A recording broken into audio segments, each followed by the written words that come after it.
Olá, eu sou o pastor Emerson, da Igreja Batista Barcelona, e hoje nós vamos trazer uma mensagem para renovar o seu entendimento, ok?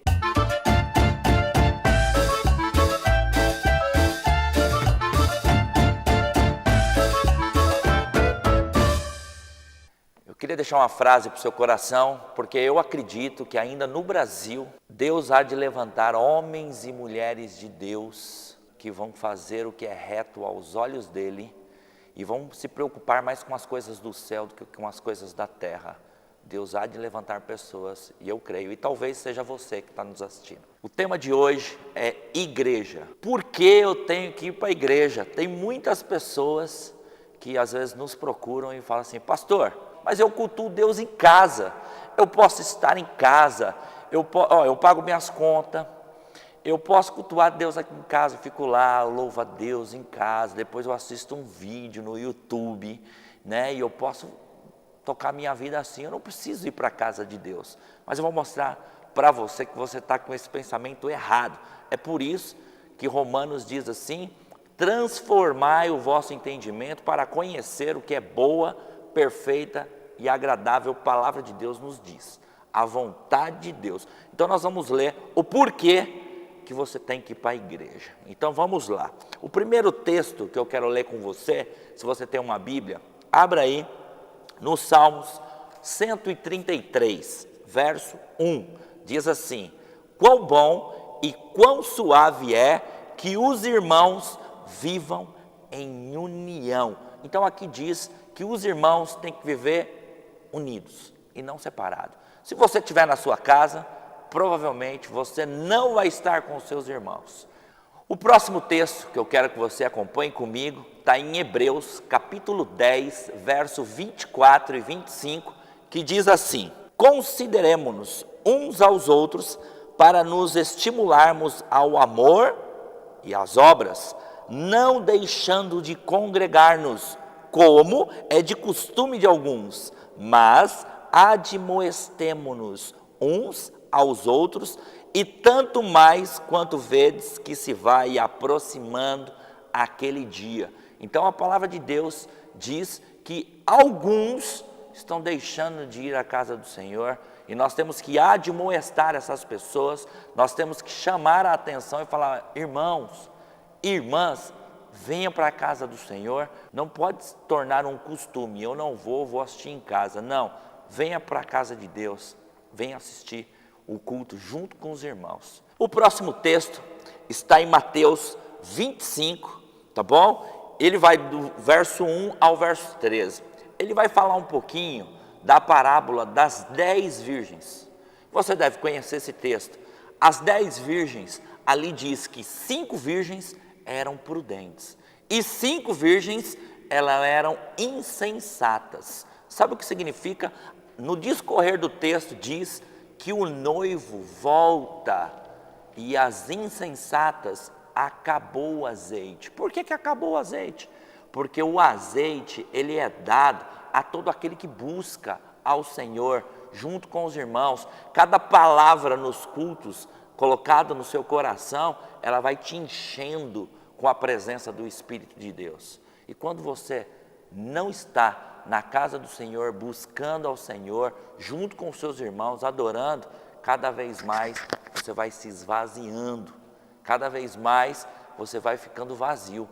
E as insensatas diz que o noivo volta e as insensatas não entram na casa para festejar com o noivo. E você, como é que você está? Eu queria fazer uma comparação com você do seu culto em casa com o culto na casa do Senhor, no templo do Senhor, aonde nós estamos agora, tá bom? O culto no templo do Senhor, normalmente o culto ele é aberto com uma oração ou com uma leitura da palavra. Eu vou abrir com o item 1, a leitura da palavra, tá bom? Então normalmente pega-se um texto, né, escolhido por um servo de Deus, né, que nós entendemos que ele orou e o Senhor deu para ele. Então ele abre, talvez com esse texto do Salmo 134, bendizei ao Senhor todos vós, servos do Senhor, que assisti de noite na casa do Senhor. ergam as vossas mãos no santuário e bendigam o nome do Senhor. O Senhor, Criador dos céus e da terra, te abençoe em Sião. Então, normalmente, abre-se com um texto bíblico, o culto, e aí as pessoas ali glorificam ao Senhor. Pergunto eu, na sua casa, será que você, quando está cultuando a Deus, e que você acha que o culto na sua casa é igual ao do templo da casa do Senhor, será que você abre com um texto e ergue as suas mãos na sua casa e começa a bendizer o nome do Senhor? Segundo motivo, a oração. A oração, normalmente, logo depois da palavra que é aberta no culto, os irmãos vão orar ou interceder pelas suas vidas, agradecer a Deus por estarem vivos mais um dia, oram ao Senhor por pessoas que estão enfermas, clamam a Deus por pessoas que precisam de emprego. Então há um momento de oração na igreja, uns pelos outros e às vezes até pela sua própria vida, e a sua família é apresentada diante de Deus. Pergunto eu, na sua casa, você ora pelos seus irmãos? No terceiro item eu queria citar o louvor. Na casa do Senhor, nós erguemos as mãos para os altos e começamos a louvar ao Senhor e bendizer o nome santo e poderoso do Senhor. Na sua casa, você até pode talvez ligar o rádio e colocar um louvor e ficar às vezes lavando louça, ou varrendo a casa, ou lendo um livro e bendizendo o nome do Senhor. Você não adora ao Senhor juntamente com os seus irmãos ali, dá o seu louvor a Deus naquele momento, com todo o seu coração. Eu acho melhor você vir para a casa do Senhor, louvar junto com os irmãos. Quarto ponto, um ponto muito importante, os seus filhos. Na casa do Senhor, normalmente chamam-se todas as crianças que estão presentes no culto, e é dividido por idade as salas onde elas vão ter o culto delas separadamente dos adultos. No caso da nossa igreja, nós temos as salinhas onde as crianças vêm para a frente, oram-se pelas crianças, as crianças sobem e vão ter o culto ao Senhor à maneira delas, porque a palavra de Deus diz: ensina o teu filho no caminho que deve andar, para que quando ele cresça, ele não se desvie. Pergunto eu a você, na sua casa, quando você está cultuando a Deus, os seus filhos, você faz o quê? E eu tenho certeza que lá não vai ter ninguém orientando eles da palavra de Deus, não vai ter ninguém falando, eles vão ligar ou videogame, ou celular, ou vão estar na televisão, e vai passar-se a noite e não vai cultuar a Deus. Então eu sugiro, traga os seus filhos para que eles sejam ensinados no caminho do Senhor. Item 5, eu queria dizer para você, o item 5 é o item testemunho. Na casa do Senhor, quando nós estamos, sempre tem um espaço para os testemunhos, o que o Senhor tem feito na sua vida. E aí os irmãos vêm à frente e eles testemunham das obras grandes que o Senhor tem feito na vida deles.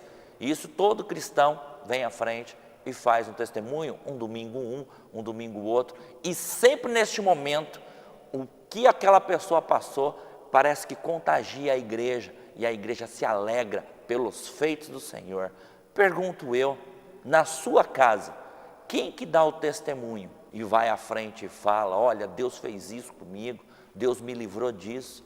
Na sua casa, será que há um testemunho? O sexto ponto é a palavra de Deus, é o principal do culto. Talvez na sua casa você até pode falar assim: não, pastor, eu na minha casa, eu ligo lá no YouTube e eu assisto uma palavra. Talvez na sua casa realmente você possa fazer isso. Porém, na casa do Senhor, ali a palavra, ela saiu direto do trono do Senhor, para aquele dia específico, para a sua vida. Então naquele dia, você é abençoado com a palavra atual do Senhor, para o seu dia, tá bom? E ali nós ouvimos a palavra do Senhor, você pode presenciar a manifestação e o poder de Deus, você pode glorificar automaticamente o Senhor, imediatamente, com as bênçãos que o Senhor te envia, que acabou de sair do trono, está chegando até seu coração. E o sétimo e último ponto é a comunhão. Logo depois que nós terminamos a palavra, normalmente temos um louvor, no final do culto, os irmãos ali em comunhão se abraçam, conversam, perguntam como é que você está, como é que você não está, como é que você tem passado, como você está na sua vida, como estão os seus filhos, como estão seus pais, seus irmãos. Ali é uma comunhão entre os irmãos. Muitos às vezes saem, vão comer alguma coisa juntos, outros vão para casa, outros vão embora com a sua família, né? Outros demoram um pouco mais na igreja, porque eles querem conversar com todo mundo. Aí eu pergunto, e você na sua casa, quando você termina de cultuar, com quem que você vai conversar? Quem você vai abraçar, se você está sozinho na sua casa? Então, eu sugiro, meu irmão, que você venha para a casa do Senhor. E para complementar isso, eu vou ler alguns textos com você. O primeiro texto que eu queria ler com você é Mateus, capítulo 12, no verso 25. Diz assim: Jesus, porém, conhecendo todos os seus pensamentos, disse-lhes: todo reino dividido contra si mesmo acabará em ruína, e toda cidade ou casa dividida contra si mesmo não subsistirá. Sabe o que significa? Significa que se você não está com os seus irmãos, o reino não é fortalecido, porque a sua presença é muito importante na casa do Senhor. E todo reino que está dividido, a palavra de Deus diz que não vai subsistir. Se todos pensarem como você, daqui a pouco nós não teremos ninguém nos templos do Senhor, adorando ao Senhor. Então, minha dica para você, venha adorar o Senhor na casa do Senhor. O segundo texto que eu quero ler para você está em 1 Coríntios, capítulo 12, no verso 14 e 15. Diz assim: ora, o corpo não é um só membro, mas muitos membros. E diz assim, no verso 15: se o pé disser, porque não sou a mão, não sou do corpo, não será por isso do corpo? Ou seja, todos os membros do seu corpo são necessários. Você imagina você falar assim: olha, eu vou até a padaria comprar um pão, e as suas pernas falam assim: vou não, quero ir não. Como é que você vai fazer? Então o corpo obedece o cabeça, e o cabeça da igreja é Jesus Cristo. E assim como Jesus Cristo, ele fala: é bom que os irmãos estejam em união. Então eu sugiro a você, não seja um membro rebelde e vá para a casa do Senhor, louvar o Senhor, porque o cabeça, que é Jesus, ordenou dessa forma. O outro texto que eu quero compartilhar com você é Atos, capítulo 2, do verso 42 até o verso 47. Aqui vai citar várias coisas. Diz assim, ó: perseveravam na doutrina. Aqui diz assim, ó: eles estavam na comunhão juntos, no partir do pão, nas orações juntos, todos criam, tinham tudo em comum, né? Diz assim, não havia necessidade em cada um, eles estavam sempre no templo, diz aqui no verso 46, todos os dias, tá? Com a singeleza de coração. E aí diz que Deus acrescentava muito a todos da igreja, e muita gente também vinham e aceitavam a Jesus como seu Senhor e Salvador. Por isso, sugiro a você, vem para a casa do Senhor.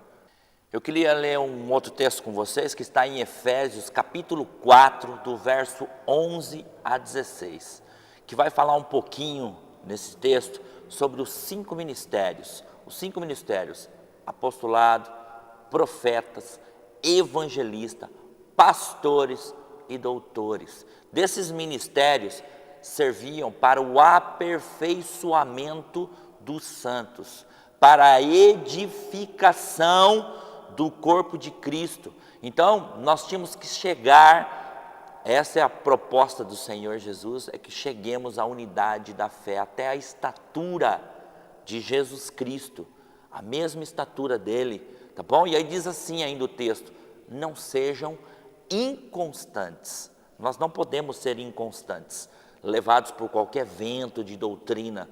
Nós temos que estar firmados na palavra, porque às vezes nós somos levados por engano de homens. Esse negócio, não, pode ficar em casa. Pode não. Não seja levado pelo engano de homens, que com astúcia levam muitas pessoas a errarem e fazerem o que é errado. Porém, o texto ainda prossegue: seja ou siga o amor, siga a verdade, crescendo em Cristo em amor. Amém? Que o Senhor possa te abençoar.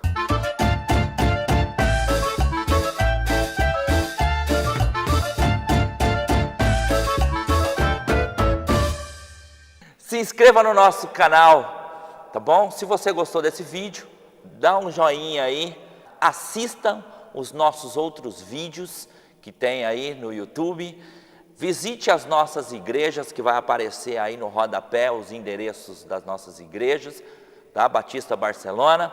Se você quer nos abençoar, também aí embaixo está a nossa conta, tá? Abençoa o nosso ministério. E se você tem perguntas, tá, para fazer, pode também colocar que nós responderemos. Ou se você quer sugerir novos temas ou temas polêmicos, coloque aí, você vai receber um link aí para você acompanhar esse novo vídeo com a sua pergunta. Deus te abençoe, em nome de Jesus.